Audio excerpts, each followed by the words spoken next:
post audience enabled, then you... Are you kidding me? Are you freaking kidding me? Yeah. The power is out and the power is back. Alright, we can continue. Designing is a lot of pain if you don't know what you're doing, and I have no idea what I'm doing. Hi, I am Pooja Bhaumik. I am building a built-in public project management app focused on ADHD users, and I have been trying to create some decent designs since a very long time. First of all, I am really thankful for all the good wishes and comments on my last video. People really liked the idea. Some of you even want to help me out, and I will definitely take some help in the future. But I also love how this motivated some of you guys, and you also want to work on your personal apps now. In fact, I chatted with some friends and co-workers who liked the idea. I already got some feedback and some feature requests which were pretty good, so I added them to my scope because that's how great of a product person I am. I don't have a single feature written and I've already doubled the scope of the app. Priorities, right? So anyway, in this video, I'll take you through the stages of designing my app. And honestly, this was the part I dreaded the most. Yes, designing. Even more than user testing, and we all know how fun that is. So buckle up, it's going to be a wild ride of pixels and procrastination. So I started the process with some research phase, which is my favorite part of the designing phase because this means that I have to go through pages and pages of dribble designs, which is a great thing to do. This gives me an opportunity to use my iPad and I can add these amazing designs into a mood board and add some annotations on which part of the UI screens do I like, part of the UI screens would be useful for my use case. So yeah, first stage was creating a mood board, then I went ahead and created the flow of the app, which was another hurdle because I was deciding which screen should come first, how should be the navigation flow, what should be the elements in each page, and I was figuring out a lot of loopholes in the app while doing that. So my process included going into Figma and creating some blank screens with some details of the project and some flows. What are the pages that we can navigate from homepage? I added some notes and annotations to each page. I added this entire screenshot to ChatGPT so it could give me a PRD of the project, which is a product requirements document. I know, very professional, and I know I am being too organized, but there's something so satisfying about starting to document things and then, of course, never actually finishing them. It's basically a tradition at this point. So now I have a PRD of my project, and the next thing that I wanted to do was actually create the components, but the biggest challenge is that I hate designing. I don't know how to design anymore. I don't know how to use Figma properly. So I was trying to create the components from scratch, and I think those were the most terrible outputs. So that was my first failure. And then I looked at some AI toolkits because it is the generation of AI. I thought we had some great AI tools for creating screens and pages from a PRD. And this was a recommendation, which is UGIC, which is a Figma plugin, which can create your UI screens and pages from a feature description or a PRD if you also have a components library defined. And what I did was I started looking for some UI component libraries in Figma, and I got some, and I just used this Figma plugin on one of the clones of the component libraries, and this is the output, which wasn't the best. It probably was like a fancier version of the wireframes. I mean, I would not even call them wireframes, but the description, the flow diagrams that I built earlier, I think it was like a fancier version of that. Probably my PRD was not good enough, or probably the component libraries that I provided did not have the components for a project like this, which makes sense. Maybe the tool is a good tool, but it did not work for me. So yeah, that was unsatisfactory output. And that was my second failure in my designing phase. So then I thought, okay, there are so many component libraries in Figma. Why don't I just look for some component libraries that have components that match my use case, my project description, and maybe then I can modify it and make it work for my project. So I looked at some popular component libraries like the Untitled and the Shatzian library, and it seemed like I was on the right track because, okay, I have most of the components that are used in a mobile app. Now I just have to create some custom components out of them and create some pages out of the custom components.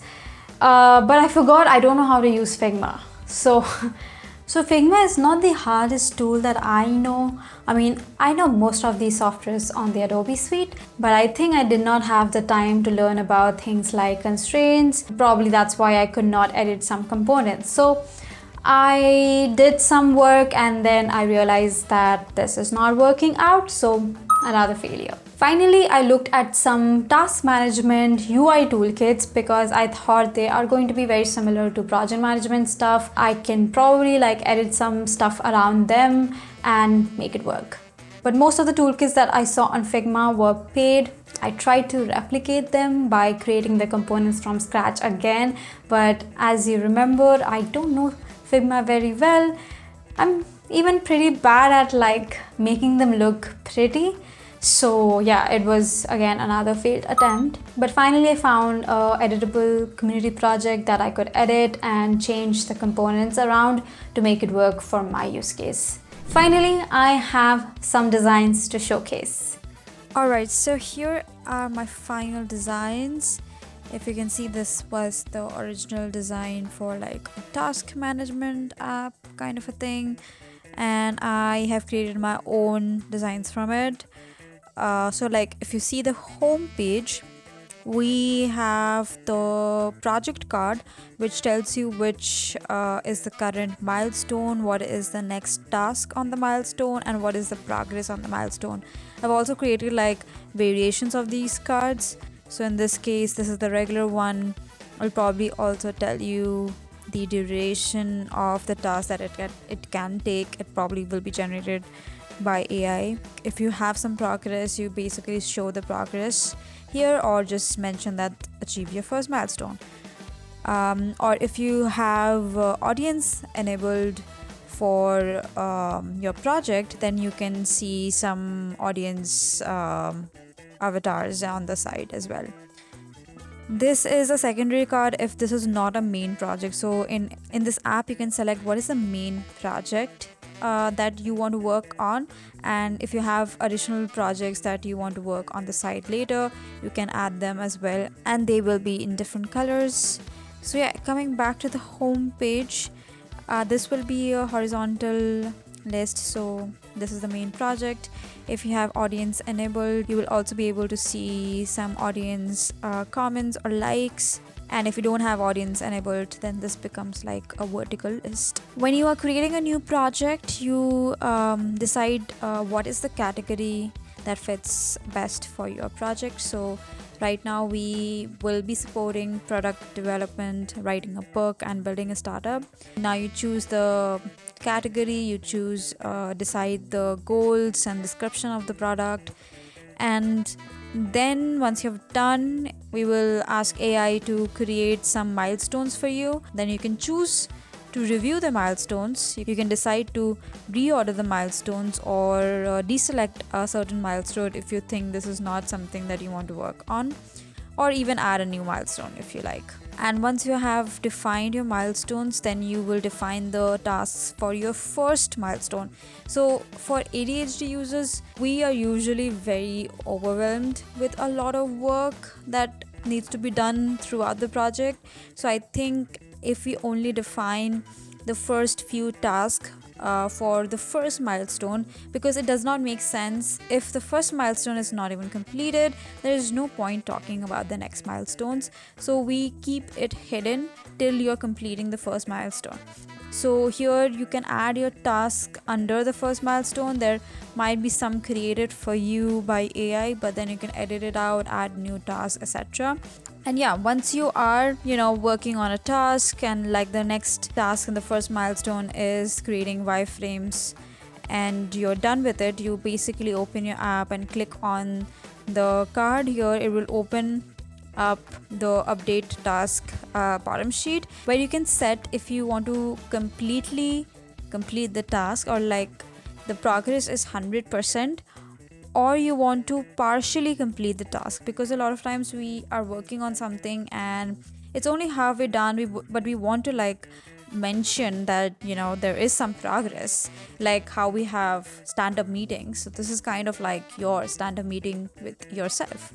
So you add some notes, some challenges. You can also add via voice note, and you can also share some updates with the community if this is a public project. So you can add some images as well.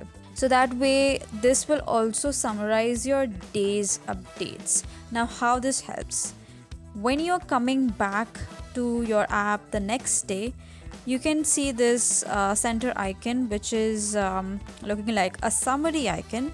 What will happen is that if you are coming back maybe after a few days, after the weekend, and you've completely forgotten what exactly was the progress on your task, you can just click on that and it will summarize your updates from the previous week or previous few weeks, etc. So this was one of the feature requests that I got, and I felt like that is so important, because I keep forgetting what I worked on, because I always have so much of gaps between projects, and I also do a lot of context switching. So every time I'm coming back to my project, I want to know exactly what I accomplished last, so I can jump right back into the project and get my next task done.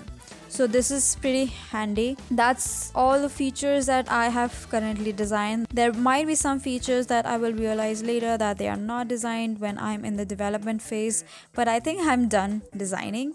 So I'm just gonna say that my design phase is done, and I'm going to start working on the development phase. But that is all. That was all the challenges that I faced in my design stages, which I think is the hardest phase of all. But I think the next stages will be even harder. Getting the first user will probably be the hardest. But yeah, I'm really excited to actually convert these designs into code.